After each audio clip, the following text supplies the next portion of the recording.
কিসের ক্যালকুলেশন করছি? পৃথিবীর সারফেস থেকে মেঘ মোটামুটি অন দ্য অ্যাভারেজ 10 কিলোমিটার উপরে আছে, সেখান থেকে বৃষ্টি পড়ছে। Acceleration due to gravity 10 metre per second square ধরে নিয়েছি। তা যে ভেলোসিটি নিয়ে সে গ্রাউন্ডকে টাচ করবে সেটা হওয়ার কথা ছিল এইটা 447.2135 মিটার পার সেকেন্ড।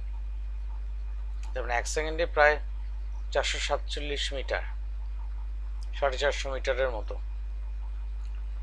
তাহলে একটা ছোট্ট হিসেব করি আর একটু, সেটা হচ্ছে যে বৃষ্টির ফোঁটাটা তোমার গায়ে পড়লো, পড়ে স্থির অবস্থায় চলে এলো, অর্থাৎ ইট কামস টু রেস্ট। সেই অবস্থায় তোমাকে ও কতটা ফোর্স অ্যাপ্লাই করবে? ধরা যাক ইট লিখবো না, let the rain drop have a mass of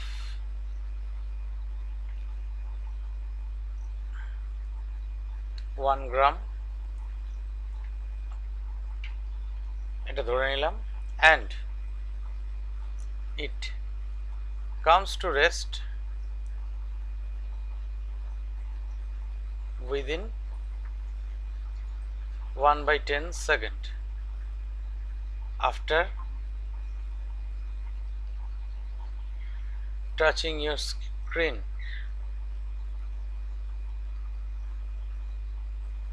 screen নয়, স্কিন, টাচিং ইউর স্কিন ধরে নিলাম। তাহলে F equal to mv minus mu by t, Newton second ল।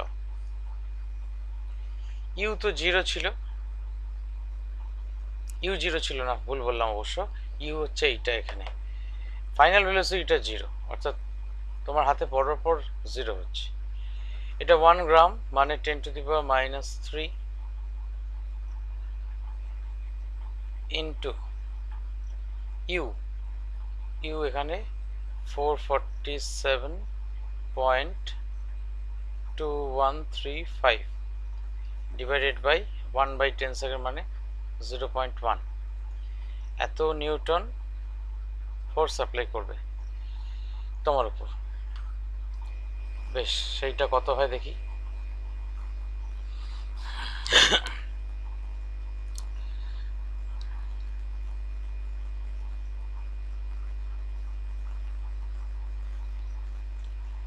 এটা ইন্টু 10⁻³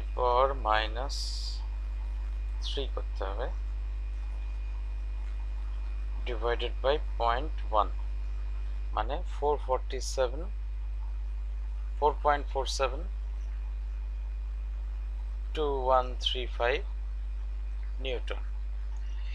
এইবার একটা রেনড্রপ কতটা জায়গার উপরে এই ফোর্সটা অ্যাপ্লাই করছে তোমার শরীরের উপর? ধরা যাক একটা বৃষ্টির ফোঁটা তোমার স্কিনের উপর এসে যে পড়ছে, এটা খুব ছোট্ট একটা জায়গা, সেটা মোটামুটি মনে করো কত বলবো, 10 মিলিমিটার স্কোয়ার এরিয়াতে এসে পড়ছে। এই ফোর্সটা অ্যাপ্লাইড হচ্ছে 10 মিলিমিটার স্কোয়ার এরিয়া। তাহলে প্রেশার কত হবে?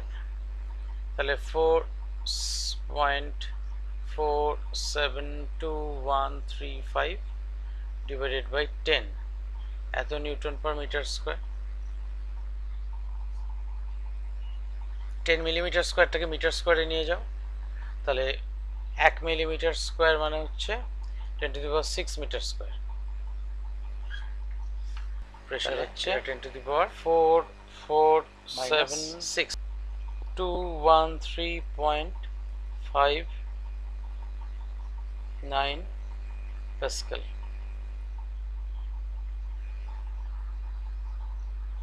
তাহলে বোঝো এবার, বৃষ্টির ফোঁটা যদি এয়ার মিডিয়াম দিয়ে যদি না আসতো, তাহলে সরাসরি আমাদের স্কিনের উপর পড়লে ওটা এতটা প্রেশার 4472135 প্যাসকেল এতটা প্রেশার দিত। এটা আমাদের নর্মাল অ্যাটমসফিয়ারিক প্রেশারের কত গুণ? নর্মাল অ্যাটমসফিয়ারিক প্রেশারের ভ্যালুটা কীরকম ছিল? নর্মাল অ্যাটমসফিয়ারিক প্রেশারের ভ্যালুটা দেখি, একটা হিসাব করলে ক্লিয়ার হয়ে যাবে। বেশ, দাঁড়াও করে দিচ্ছি। 0.76 ইন্টু 0.76 করেছি, তাহলে 13,600 ইন্টু 9.8, মোটামুটি হচ্ছে নর্মাল অ্যাটমসফিয়ারিক প্রেশারটা হচ্ছে 101,292.8। এটা হচ্ছে নর্মাল এটিএম প্রেশার। এইটা বৃষ্টির জলের ফোঁটা পড়বার জন্য অতিরিক্ত তোমার হাতে তাহলে কত চাপ পড়তো? তাহলে এইটার কত গুণ না, 447,213.5 ডিভাইডেড বাই ওইটা করলে, মানে অর্থাৎ যে ফোঁটাটা বৃষ্টির ফোঁটাটা পড়লে তোমার হাতে নর্মাল অ্যাটমসফিয়ারিক প্রেশারের প্রায় 4.41 টাইমস। এটাকে যদি P0 বলি, এটা নর্মাল বলি, এটা P বলেছি, মানে P/P0 করলে এটা আসছে 4.415 এরম টাইমস আসছে। অর্থাৎ নর্মাল অ্যাটমসফিয়ারিক প্রেশারের প্রায় 4.415 টাইমস প্রেশার তোমার স্কিনের উপর এসে পড়ছে। তাহলে তোমার স্কিনের কি অবস্থায় বুঝতে পারছো? একদম স্কিন ফুটো করে জলের ফোঁটা উল্টো দিক দিয়ে বেরিয়ে যাবে, এবং মাটিতেও যেখানে পড়বে মাটিতে গর্ত হয়ে গেঁথে যাবে। কিন্তু তা হয় না প্রকৃতপক্ষে। তাহলে আমরা বৃষ্টিতে বেরোতেই পারতাম না। কেন হয় না? Because the rain drops come through a viscous medium, যেটা এয়ার মিডিয়াম। এইখানে এয়ার মিডিয়ামের ক্ষেত্রে যেটা ঘটনা ঘটে, বা যে কোনো ভিসকাস মিডিয়ামের বেলাতেই যে ঘটনা ঘটে, সেটা হচ্ছে যে আমরা যখন সেই ভিসকাস মিডিয়াম দিয়ে আমাদের ভেলোসিটি বাড়াতে চেষ্টা করি, তত আমাদের ভিসকাস ড্র্যাগটা আমাদের উপর বেড়ে যায়। কেন বেড়ে যায় না, F equal to eta A d v d x. এটা আমরা আগের ক্লাসে দেখেছিলাম। আমাদের হাতে রিলেশন ছিল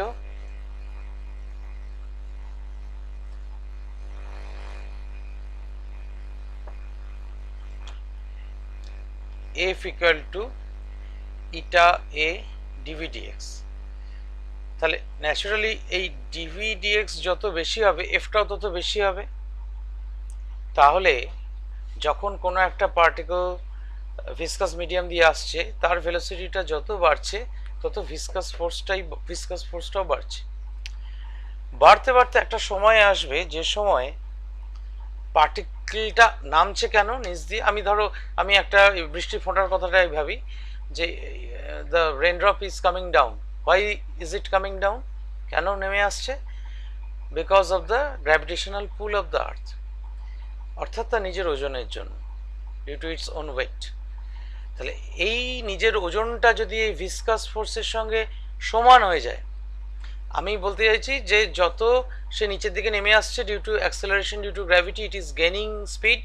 এর স্পিড বাড়ছে ক্রমাগত, বাড়তে বাড়তে বাড়তে বাড়তে স্পিডটা এত বেড়ে গেল। স্পিড যত বাড়ে, আমি কি বলেছি, এই ভিসকাস ফোর্সও তত বাড়ে। তাহলে ভিসকাস ফোর্স যত বাড়বে, তার সঙ্গে সঙ্গে কি দাঁড়াবে? তার সঙ্গে সঙ্গে তোমার ওর ভেলোসিটি যে বাড়ছিল আগে, যে রেটে বাড়ছিল, সেই রেটটা কমতে থাকবে। তার মানে একটা সময় আসবে এই ভিসকাস ফোর্সটা, ওর ভেলোসিটিটা বাড়তে বাড়তে এমন জায়গায় গিয়ে পৌঁছাবে যে viscous force is equal to the weight of the raindrop. অর্থাৎ রেনড্রপের নিজের ওজন আর viscous drag of the air medium দুটো সমান হয়ে যাবে। তখন কি হবে? কি মনে হয় তখন কি হবে স্বাগতা?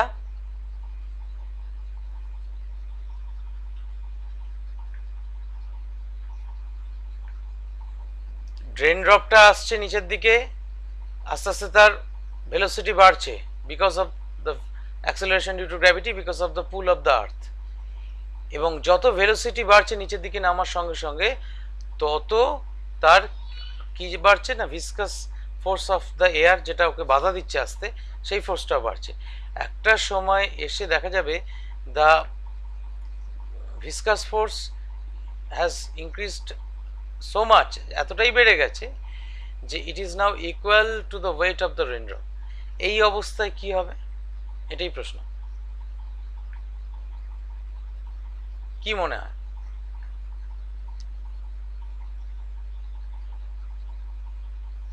ওটা স্থির হয়ে যাবে মানে রেইনড্রপটা?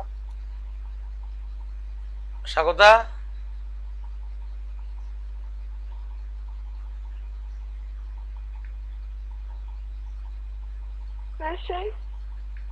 কি হবে মনে হয়?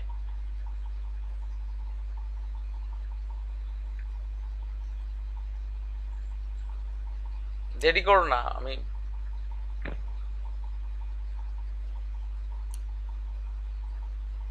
সুমন বলেছে থেমে যাবে। আমি বুঝতে পারছি না। সেটা বল, সেটা এতক্ষণে তো বলনি আমাকে, বুঝতে পারছো না যে? না মনে হচ্ছে ইকুয়াল হবে কিনা আমি বুঝতে পারছি। ও মানে ওটা কি হবে যদি রেন ড্রপটা ওটা সেম হয়ে যায়? হ্যাঁ, মানে ওর নিজের ওয়েট আর viscous drag of the air দুটো সেম হয়ে গেছে, তখন রেইনড্রপটার কি ফেট হবে, কি পরিণতি হবে, এটাই প্রশ্ন। তার মানে একটা বডি, তার উপর কোনো ফোর্স কাজ করছে না, তাই তো? সেটাই তো এই কেসটায়। তখন তাহলে যখন কোনো ফোর্স কাজ করে না কোনো একটা বডির উপর, সেটা বোঝার জন্য আমাকে কোন ল মানে ভেরিফাই করতে হবে, কোন লকে ভাবতে হবে? কোন লতে বলা হয়েছিল যে when there is no force? নিউটনের কোন লটা?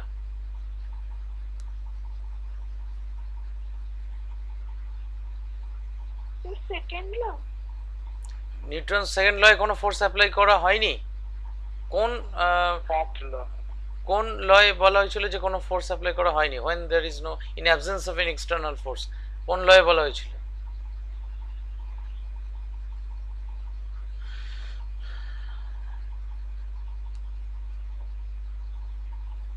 নিউটনস ফার্স্ট লয়ের স্টেটমেন্টটা মনে আছে?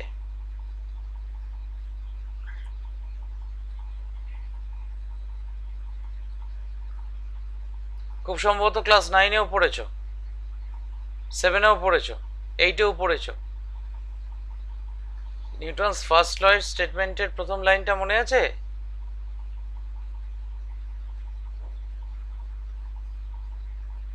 না মনে থাকলে বলো। ঠিকভাবে মনে নেই। কি বললে বুঝতে পারলাম না। মানে যদি কোনো বডি রেস্টে থাকে, হ্যাঁ সে চিরকাল রেস্টে থাকবে, আর যদি কোনো বডি মোশনে থাকে সে মুভ করতে থাকবে। মানে যদি কোনো মানে এক্সটার্নাল ফোর্স ওর মধ্যে যদি মানে না কিছু করা হয়, অ্যাপ্লাই যদি না করা হয়, ঠিক ততক্ষণ রেস্টেই থাকবে। তাহলে আমি কোন লটাকে তার মানে হিন্ট করছি এখানে? ফার্স্ট, ঠিক। অর্থাৎ নিজের ওয়েট এবং এক্সটার্নাল যে ভিসকাস ড্র্যাগ, সেটা তো একটা ফোর্স, সে দুটো ইকুয়াল হয়ে গেছে। তাহলে রেইনড্রপের কি হবে? সুমন বললে রেইনড্রপটা স্থির হয়ে যাবে। কি করে বললে? রেইনড্রপটা কি এতক্ষণ স্থির ছিল? Raindrop was in a state of motion. সেই অবস্থায় আমি তার উপর অ্যাপ্লাই করা যে এক্সটার্নাল ফোর্সগুলো সেগুলোকে সব অফ করে দিলাম। তাহলে রেইনড্রপটা তার মানে ইউনিফর্ম ভেলোসিটি নিয়ে নামতে থাকবে। Yes, it will come down at বলবো না, উইথ ইউনিফর্ম স্পিড। অর্থাৎ যে ফাইনাল স্পিডটা সে অর্জন করেছিল সেই ফাইনাল স্পিডটা নিয়েই রেইনড্রপটা নামতে থাকবে, তার আর স্পিডের কোনো পরিবর্তন হবে না। It is clear now?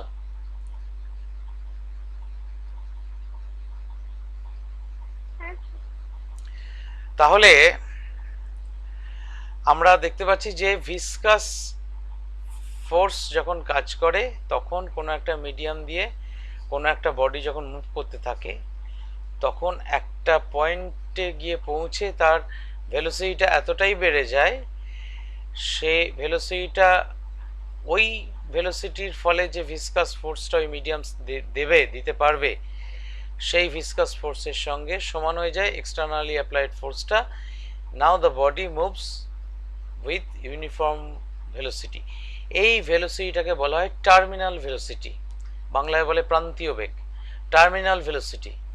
Terminal velocity মানে হচ্ছে it is the finally obtained velocity when the velocity obtained by a body moving through a viscous medium is just sufficient to produce the required amount of viscous force which can resist the external force fully.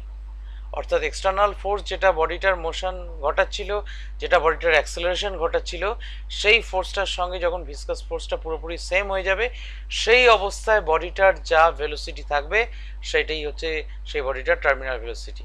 Am I clear?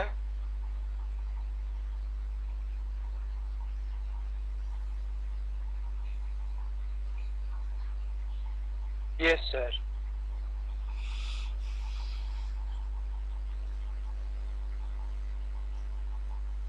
এবার যদি আমরা একটা এরকম container নিই, যে কন্টেনারটায়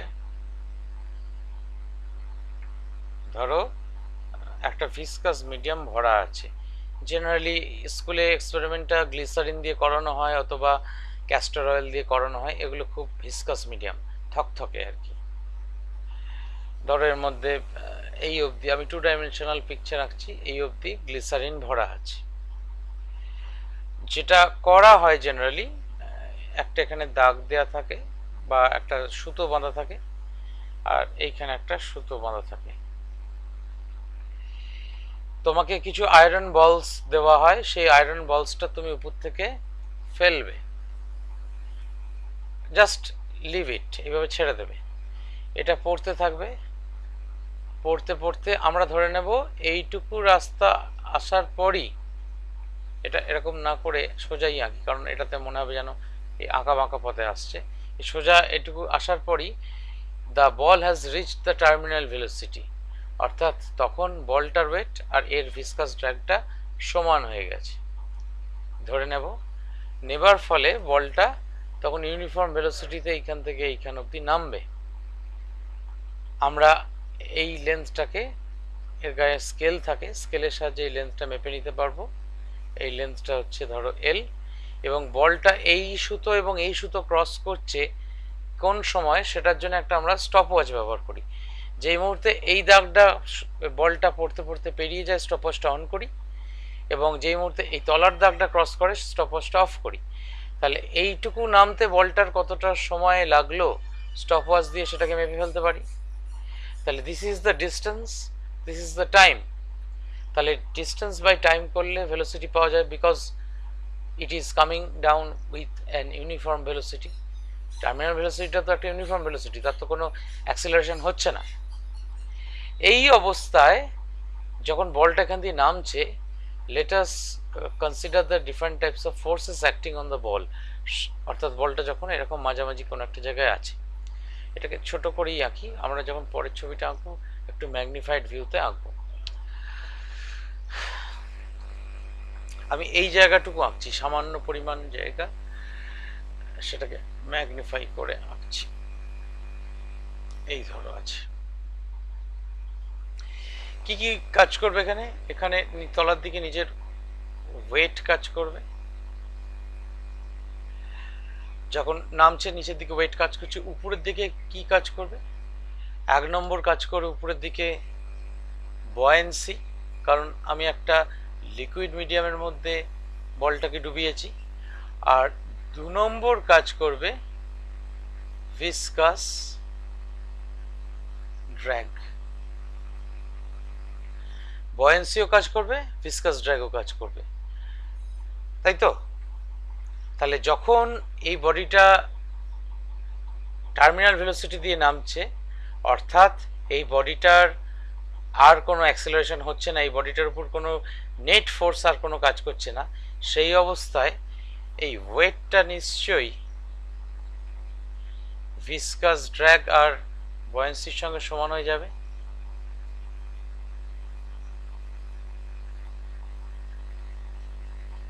দেখো হবে তো, আপত্তি নেই। এইবার আমরা এই ওয়েটটা কত, এর রেডিয়াস মনে করো আর, তাহলে এর ভলিউম কত?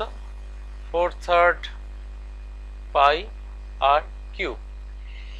এই যে মেটেরিয়াল দিয়ে বলটা তৈরি এর ডেন্সিটি মনে করো ডি, আর এইখানে যে মিডিয়াম দিয়েও নামছে তার ডেন্সিটি মনে করো রো।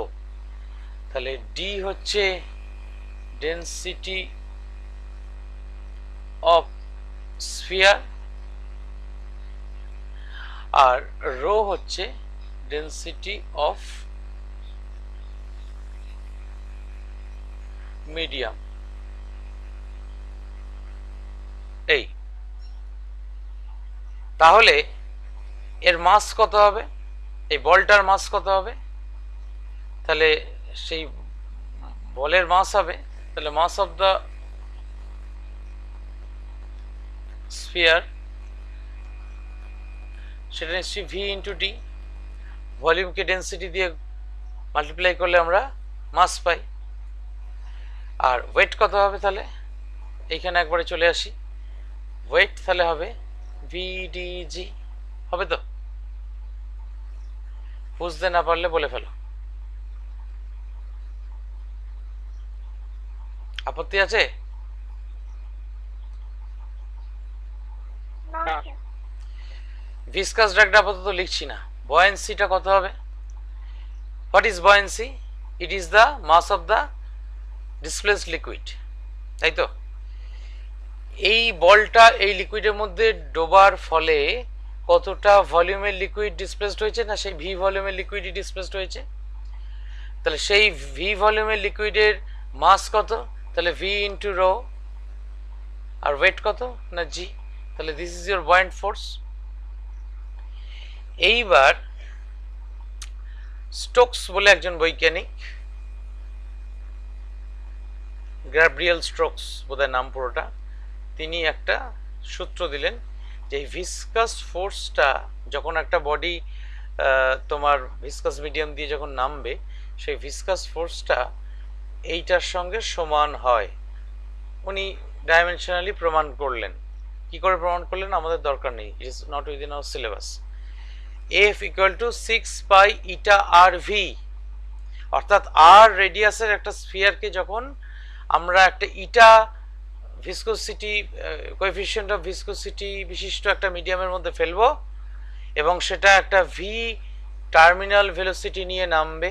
এই ভিটা কিন্তু টার্মিনাল ভেলোসিটি, অর্থাৎ the final maximum velocity which the body has attend, এটা হচ্ছে টার্মিনাল ভেলোসিটি।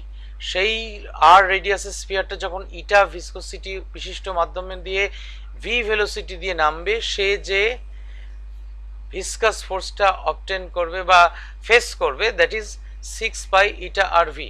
এটা ডাইমেনশনালি ইটা আর ভি প্রমাণ করা যায়।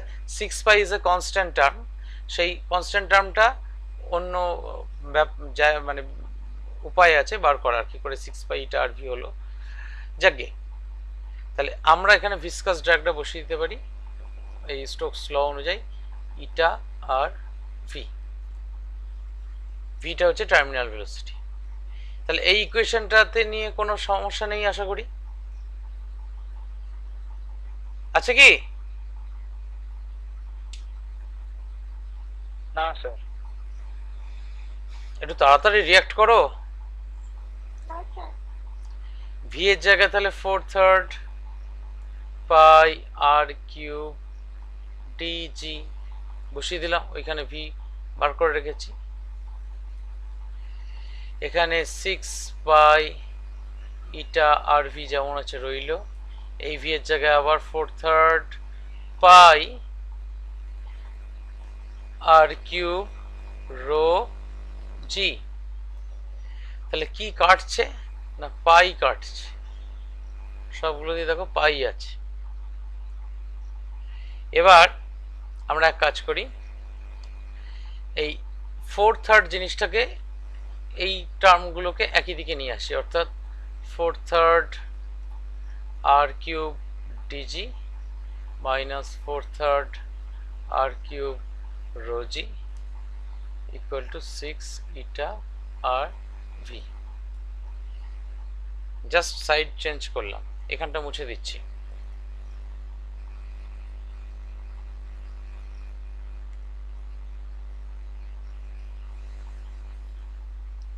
তাহলে 4/3 আর কিউব জি কমন নেওয়া যাবে, তাহলে 4/3 আর কিউব জি কমন নিলে পড়ে রইল d minus rho equal to 6 eta r v. তাহলে ইটা ইকুয়াল টু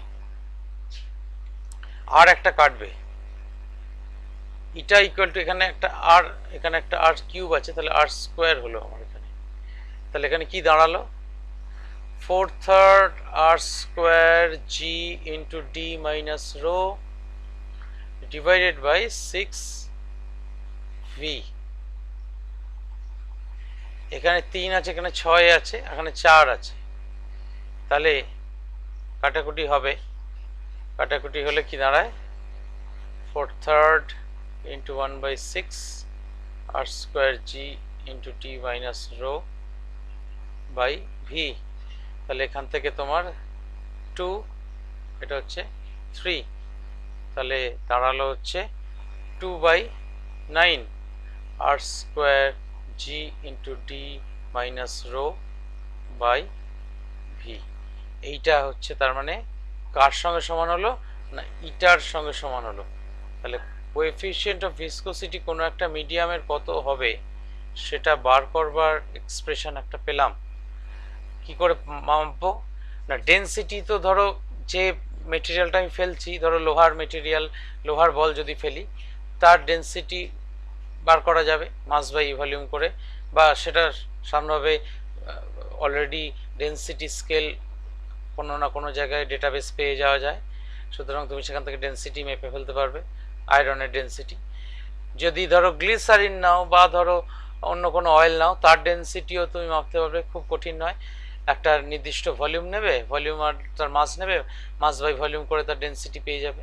একটা অবশ্যই পার্টিকুলার টেম্পারেচারে সেটা মাপতে হবে, টেম্পারেচার পাল্টালে কিন্তু ডেনসিটি পাল্টে যায়, বেশ করে লিকুইডের তো আরও বেশি করে যায়।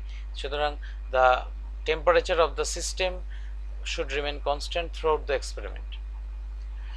ভিসকোসিটি তো খুব ভয়ানক পরিবর্তন হয়। আগের দিন যে উদাহরণটা দিয়েছিলাম সর্ষের তেল কড়াতে যখন আমরা নাড়ি, ঠান্ডা অবস্থায় কড়ার গায়ে মাখাতে যথেষ্ট বেগ পেতে হয়, কিন্তু তেলটা গরম করে নিলে খুব সহজেই কড়ার গায়ে লেগে যায়। তা এইখানে আমরা আরটা অর্থাৎ যে বলটাকে ফেলছি তার রেডিয়াসটা স্লাইড ক্যালিপার্সের সাহায্যে মেপে ফেলতে পারবো বা স্ক্রু গেজের সাহায্যে।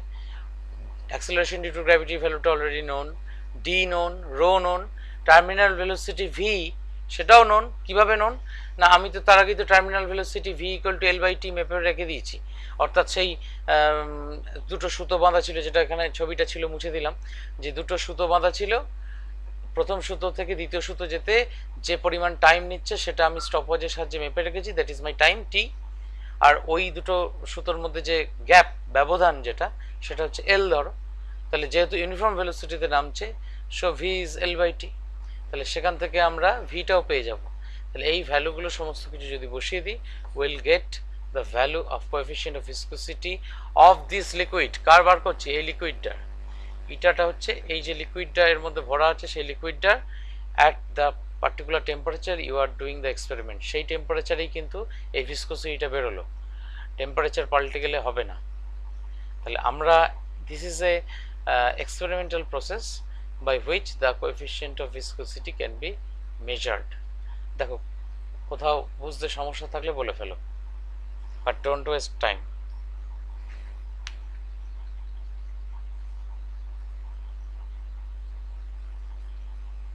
না স্যার, ঠিক আছে।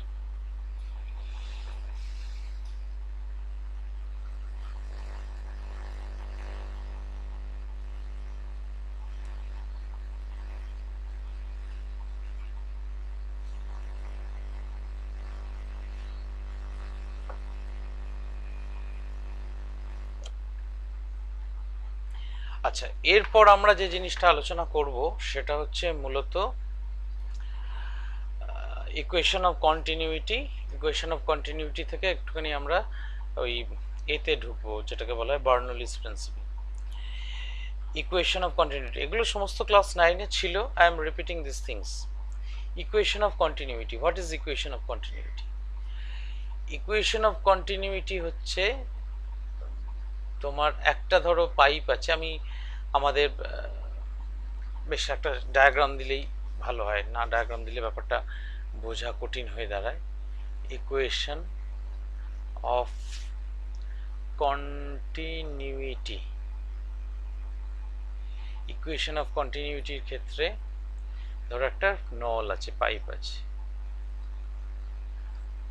পাইপের এই দিকটা সরু, এর এদিকটা চওড়া,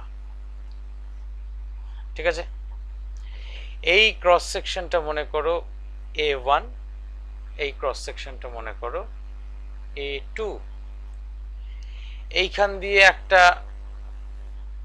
ফ্লুইড V1 ভেলোসিটিতে এখানে প্রবেশ করলো, এইখান দিয়ে সেই লিকুইডটা, লিকুইড বলবো না, ফ্লুইড বলছি, V2 ভেলোসিটি দিয়ে বেরিয়ে গেল।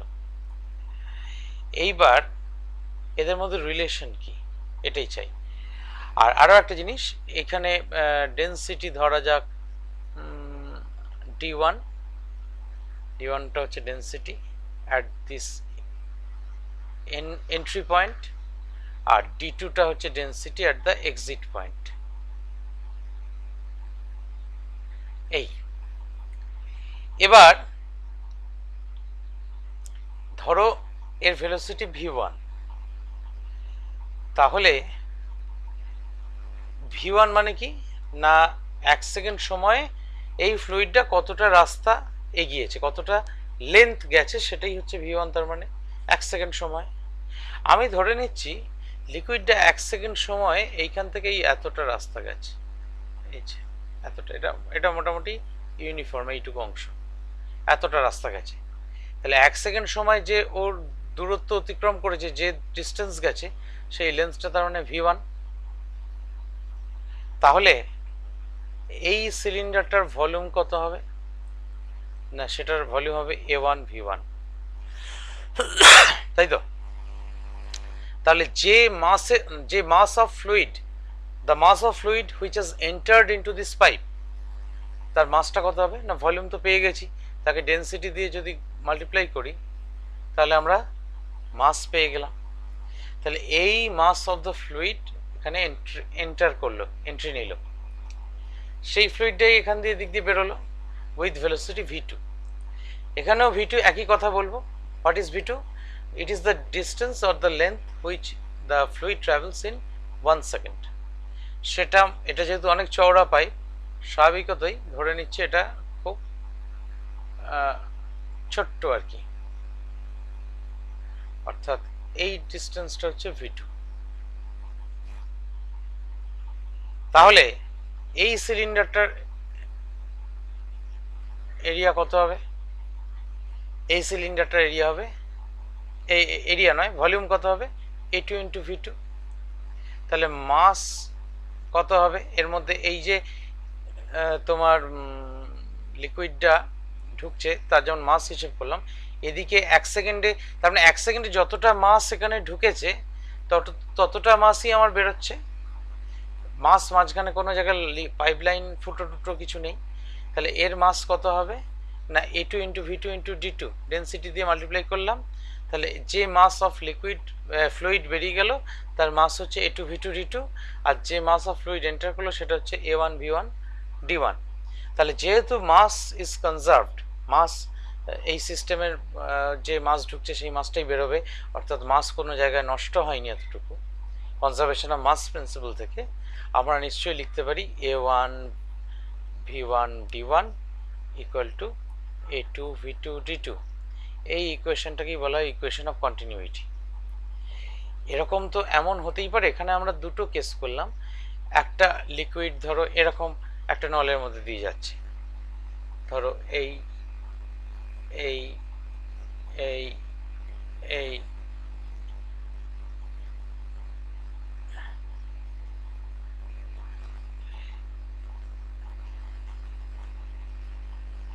এখান দিয়ে ঢুকছে, এখান দিয়ে বেরোচ্ছে।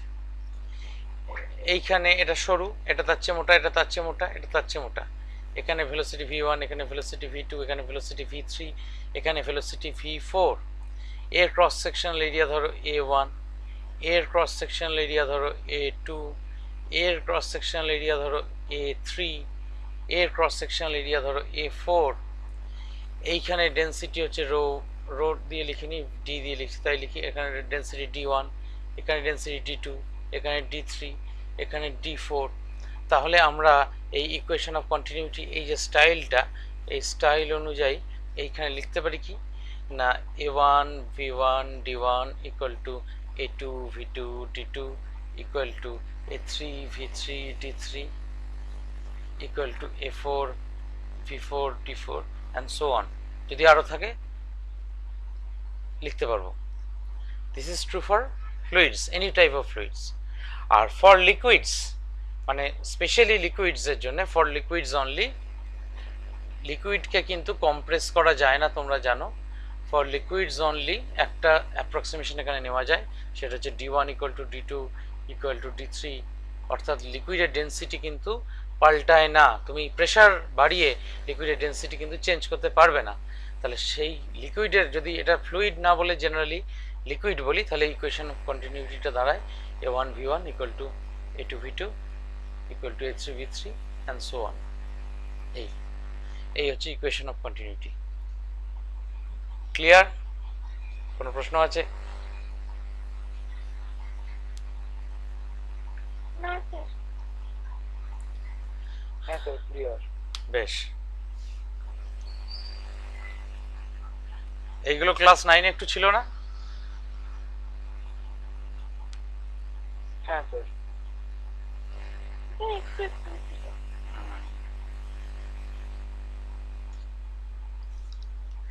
এরপর আমরা যে জায়গাটায় আসবো সেটা হচ্ছে বার্নৌলিস প্রিন্সিপাল।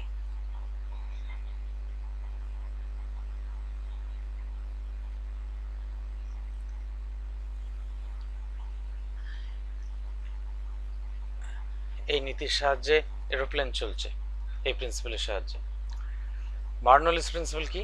বার্নৌলি বললেন, যখন কোনো ফ্লুইড মুভ করে, the sum of potential energy, kinetic energy and pressure energy all are constants, all are constants। এই যোগফলটা এক থাকবে, যোগফলটা পাল্টায় না একটা পার্টিকুলার ফ্লুইডের বেলায়। মানে অর্থাৎ তুমি ওয়াটারের সঙ্গে এয়ার মেলালে হবে না, ধরো এয়ার যদি নাও তো এয়ার, ওয়াটার যদি নাও তো ওয়াটার।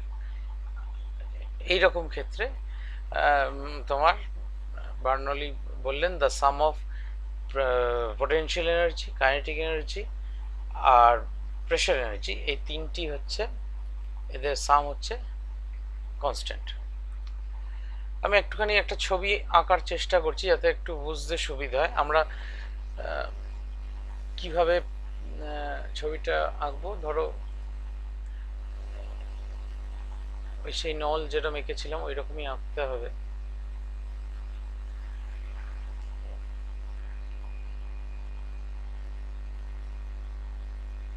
বুঝিয়ে দিচ্ছি আঁকার পর কেন এরকম আঁকলাম।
জল দিয়ে এইভাবে ব্যাপারটা আমাদের বুঝতে সুবিধা হবে।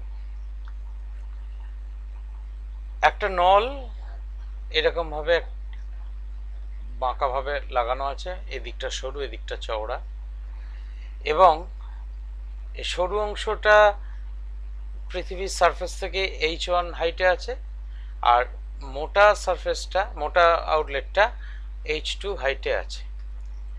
এবং এখান দিয়ে ধরো জল ঢুকছে, এখান দিয়ে বেরোচ্ছে, কিন্তু এইখানে দুটো প্রেশার মাপার জন্যে দুটো নল লাগানো আছে। এদের কাজ কি, এই নল, কাঁচের নল লাগানো আছে, সেই কাঁচের নল দিয়ে তুমি এইখানে জলটা কতটা উঠেছে, এখানে যে প্রেসারে যদি জল ঢোকে এই নল দিয়ে খানিকটা উঠবে, এই নল দিয়েও খানিকটা উঠবে, তুমি এই নলে জল কতটা উঠেছে সেটা তুমি এর উচ্চতাটা বাইরে থেকে দেখতে পাবে কাঁচের নল বলে। এর বেলায় উচ্চতাটা মনে করো H1 হাইটটা, আর এর বেলায় হাইটটা মনে করো H2। এই হচ্ছে ছবি। এবার আমাদের হিসেবের সুবিধের জন্য আমরা একটা কাজ করি, সেটা হচ্ছে আমরা পোটেনশিয়াল এনার্জি এক্সপ্রেশন জানি mgh, কাইনেটিক এনার্জি এক্সপ্রেশন জানি হাফ mv², আর প্রেশার এনার্জির এক্সপ্রেশন কি সেটা জানি না। প্রেশার এনার্জি এক্সপ্রেশন কি সেটা একটুখানি বলে দিই তোমাদের এই সময়, পরে আমরা প্রমাণ করব। যখন থার্মোডাইনামিক্স পড়বো তখন এটা অটোমেটিক্যালি আবার আসবে, তখন প্রমাণ হয়ে যাবে। পি আর ভি এই দুটো গুণ করলে ডাইমেনশন অফ পিভি যদি আমরা বার করি, দেখব ডাইমেনশন অফ এনার্জি পাওয়া যায়। কিভাবে? একটা হিসাব করলেই বুঝতে পারবে। পি প্রেশার, তাহলে ডাইমেনশন অফ পিভি মানে কি? ডাইমেনশন অফ প্রেশার, প্রেশার মানে হচ্ছে force per unit area. Force হচ্ছে mL(T⁻²), আর এরিয়া হচ্ছে L²। আর এদিকে ভলিউম ভি, সেটা হচ্ছে L3। তাহলে L² আর L3, তার মানে তোমার কি হলো, উপরে L রইল একটা, তার মানে আলটিমেটলি mL²T⁻², এইটার হয়ে রইল। এনার্জির ডাইমেনশনও যদি আগে থেকে করা থাকে দেখবে এনার্জি ডাইমেনশন হচ্ছে mL²T⁻²। তাহলে আমরা বার্নৌলিস প্রিন্সিপাল অনুযায়ী বলতে পারি কি না, mgh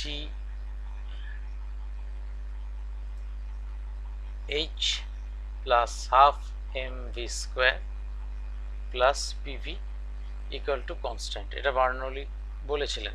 বার্নৌলিস প্রিন্সিপাল আমরা প্রমাণ করব না, কিন্তু আমরা জাস্ট স্টেটমেন্টটা বুঝবো, এইটা বলেছিলেন উনি। এটা পোটেনশিয়াল এনার্জি এক্সপ্রেশন জানো, গ্র্যাভিটেশনাল পোটেনশিয়াল এনার্জি অবশ্যই। এটা হচ্ছে কাইনেটিক এনার্জি, এটা হচ্ছে প্রেশার এনার্জি, এই তিনটের যোগফল হচ্ছে কনস্ট্যান্ট।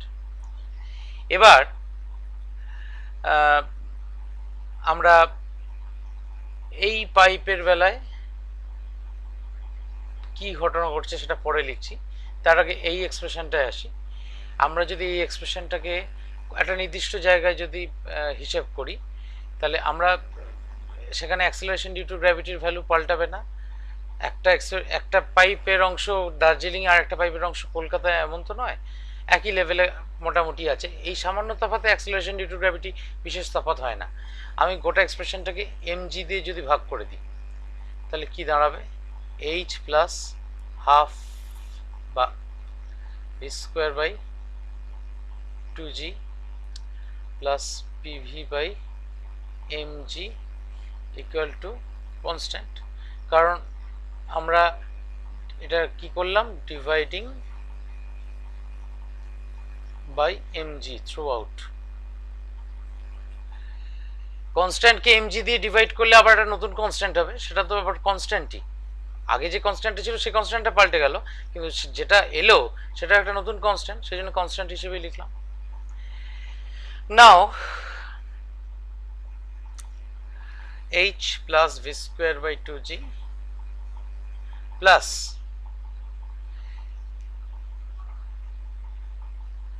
এখানে একটা জিনিস হিসেব করি, v/m আছে।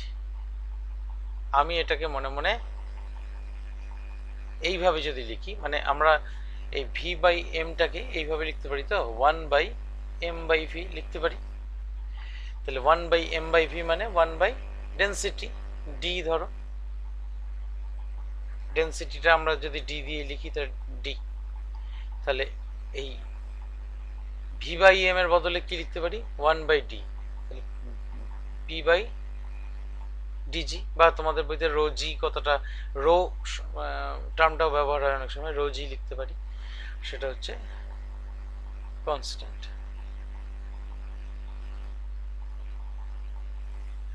এবার এই জিনিসটাই যদি এখানে লাগাই কিরকম ভাবে লাগবে, তাহলে এই এইচ, হোয়াট ইজ এইচ, ধরো আমি বাঁদিকের জন্য এই ইকুয়েশনটা লিখছি, তাহলে h1 প্লাস এইখানে v1 ভেলোসিটিতে ঢুকেছে, এখানে v2 ভেলোসিটিতে বেরোচ্ছে, v1 square by 2g plus এখানে h1, এটা এই উচ্চতাটা h1, এখানে ধরো প্রেশার হচ্ছে p1, সেই p1টা কত, একটু বড় করে লিখি, এখানে লিখলে আমার মনে হবে গুণ আছে, এখানে লিখি p1 equal to h1 t1g, আর এইখানে h2 সেটা ইকুয়াল টু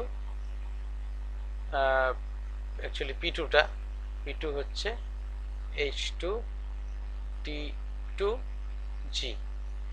তাহলে আমার এখানে কি লিখবো, প্রেশার, তাহলে p1 by t1g equal to, এবার ডান দিকে এসো, h2 plus p2 square by 2g plus p2 by t2g। এরকম যদি আবার একটা এরকম স্টেজ থাকতো, এটা তো দুটো স্টেজ এঁকেছি, এটা এখান থেকে একটু মোটা, আবার যদি আর একটা স্টেজ থাকতো তার জন্য তাহলে h3 plus v3 square by 2g plus p3 plus by d3g, এইভাবে চলতেই থাকতো, অর্থাৎ the sum of this things are constant. Clear হয়েছে? হ্যাঁ স্যার। স্বাগতা, আচ্ছা, না বললে? হ্যাঁ স্যার। ও আচ্ছা, এবার একটা কথায় আসবো, সেটা হচ্ছে যে ওই যে বলে যে এরোপ্লেন এই প্রিন্সিপালের সাহায্যে চলে, সেটা কিভাবে চলে একটুখানি আমরা বোঝার চেষ্টা করি এই এক্সপ্রেশন থেকে। তাহলে আমরা এই জায়গাটা মুছে দিই,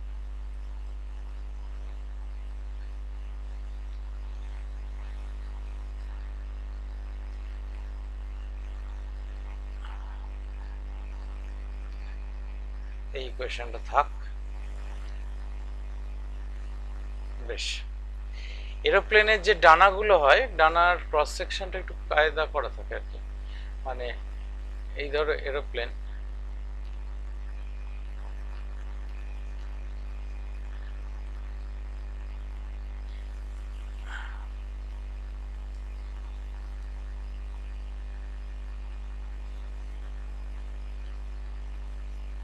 এরকম টাইপের হয় আর কি ডানাটা।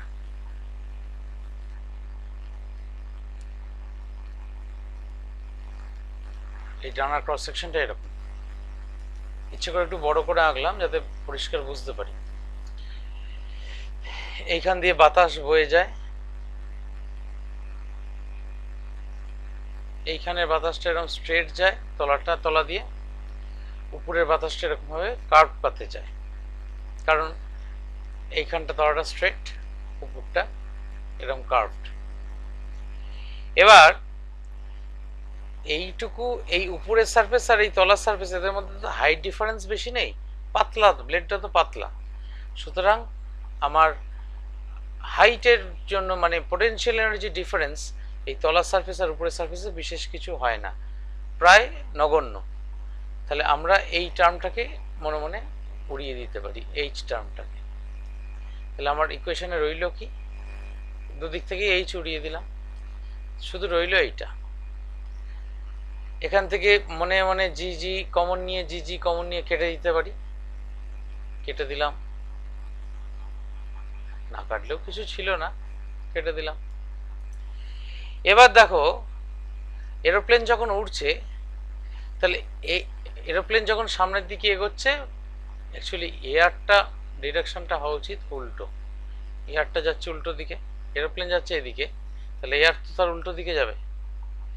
তাহলে এই এয়ারটা, তলার এয়ারটা সোজা যাচ্ছে মানে একে কম রাস্তা যেতে হচ্ছে, উপরের এয়ার লেয়ারটা বেশি কার্ভ পাতে যাচ্ছে মানে তাকে বেশি রাস্তা যেতে হচ্ছে একই সময়ের মধ্যে। তাহলে কার ভেলোসিটি বেশি, এই লেয়ারের ভেলোসিটি যদি v1 হয়, এই লেয়ারের ভেলোসিটি v2 হয়, তাহলে v1 is should be greater than v2, এই মানে যুক্তি অনুযায়ী। তাহলে এইটা যদি হয় তাহলে v1 square obviously greater than v2 square, তাহলে v1 square by 2 obviously greater than v2 square by 2। তাহলে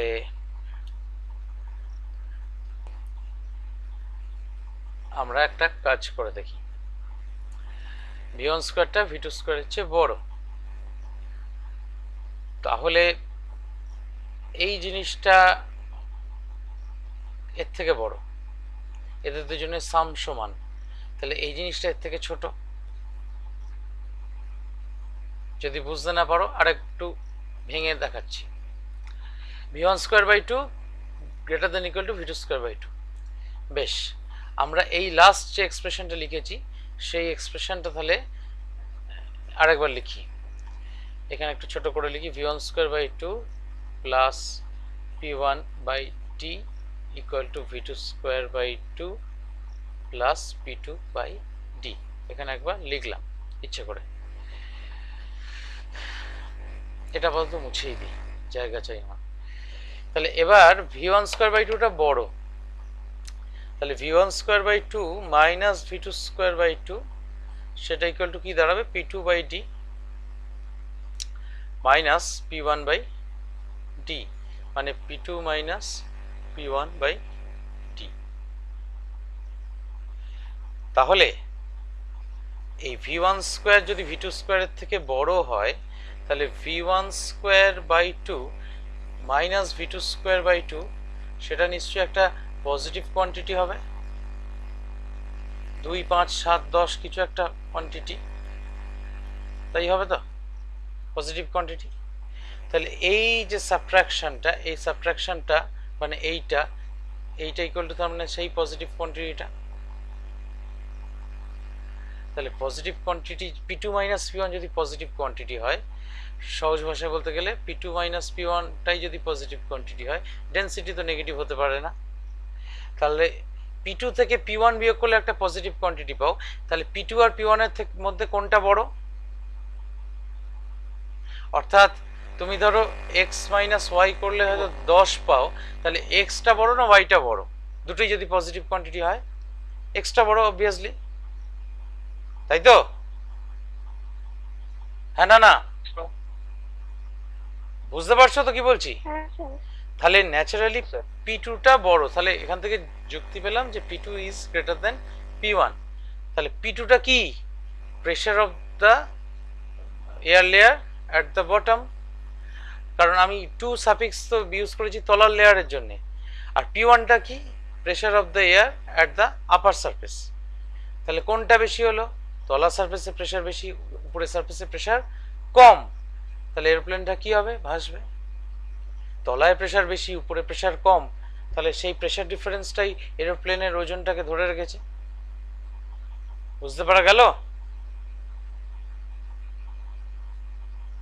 এবং সেই জন্যই নিচের ফোর্সটা বেশি হবে, নিচের বটম ফোর্স বলো না, নিচের প্রেসার বেশি, উপরে প্রেসার কম, তাই জন্য আলটিমেটলি নেট ফোর্স কাজ করবে উপরের দিকে, নেট ফোর্সটা কাজ করবে উপরের দিকে, প্লেনটাকে ভাসিয়ে রাখবে। এবং সেই জন্যেই এরোপ্লেন ভাসবার আগে ওকে খানিকটা রানওয়ে দিয়ে দৌড়তে হয়। ওই দৌড়ানোর ফলে এই যে ভেলোসিটির যে ডিফারেন্সটা দরকার প্লেনটাকে ভাসাতে গেলে, সেই ভেলোসিটিটাকে ওকে আগে ওই রানওয়ের উপর দিয়ে দৌড়ে আগে সেটাকে অর্জন করতে হয়, তবেই একমাত্র এরোপ্লেন ভাসে, তা না হলে কিন্তু এরোপ্লেন ভাসতো না। ক্লিয়ার? আর আরেকটা কথা বলে দিই, সেটা হচ্ছে ওই যে এক্সপ্রেশনটা লিখেছিলাম মুছে দিলাম জায়গার অভাবে, এই জিনিসগুলোর একটা করে নাম আছে, নামগুলো দিয়ে প্রশ্ন দিলে মুশকিলে পড়ে যাবে, বুঝতে পারবে না। সেটা হচ্ছে এই h plus V square by 2g plus p by rho G, ধরো ডিজি আর না লিখে ইকুয়াল টু কনস্ট্যান্ট, এটাই তো জেনারেল স্টেটমেন্ট। দেখো প্রত্যেকটা টার্মের ডাইমেনশন হচ্ছে l, h তো একটা হাইট বুঝতে পারছো l, ভি স্কোয়ার বাই জি এটারও ডাইমেনশন যদি ভেরিফাই করে দেখবে এল, পি বাই রো জি এটারও ডাইমেনশন চেক করলে হবে দেখবে এল। অর্থাৎ এটাও খানিকটা লেন্থ বোঝাচ্ছে, এটাও খানিকটা লেন্থ বোঝাচ্ছে, এটাও খানিকটা লেন্থ বোঝাচ্ছে। অ্যাকচুয়ালি তিনটে ডাইমেনশন একই রকম না হলে আমরা এটাকে যোগ আকারে লিখতেও পারতাম না, আমরা গরুর সঙ্গে ছাগল যোগ করতে পারি না। তার মানে এইটা যদি ডাইমেনশন এল হয়, স্যার ওটা পি বাই ইজি, না rho, rho P by E G, E নয় রো, এটা হচ্ছে রো, আর এইচ ও, ঠিক আছে? এটা হচ্ছে একটা গ্রিক সিম্বল, ই নয়। এটাকে এইভাবে লিখলে হয় আর কি, এই রোজি। তো এবার এইটাকে বলা হয় এলিভেশন হেড। হেড কথাটা ব্যবহার করা হয়, এলিভেশন হেড, বা এর আরেকটা নাম হচ্ছে পোটেনশিয়াল হেড। এটাকে বলা হয় ভেলোসিটি হেড বা কাইনেটিক হেড, বা কাইনেটিক হেড। আর এই পরেরটাকে বলা হয় প্রেসার হেড। অনেক সময় বার্নৌলির প্রিন্সিপালের যে স্টেটমেন্ট, তাইতে এই টার্মগুলো ব্যবহার করা হয়, the sum of the elevation head, velocity head and pressure head is constant. তা এই হেড কথাটা শুনলে মানে তোমাদের মাথায় হেডে ঢুকবে না বলে এই ফর্মগুলো চিনিয়ে দিলাম, এই আর কি, আর কিছু নয়। দেখো ক্লিয়ার তো আজকে?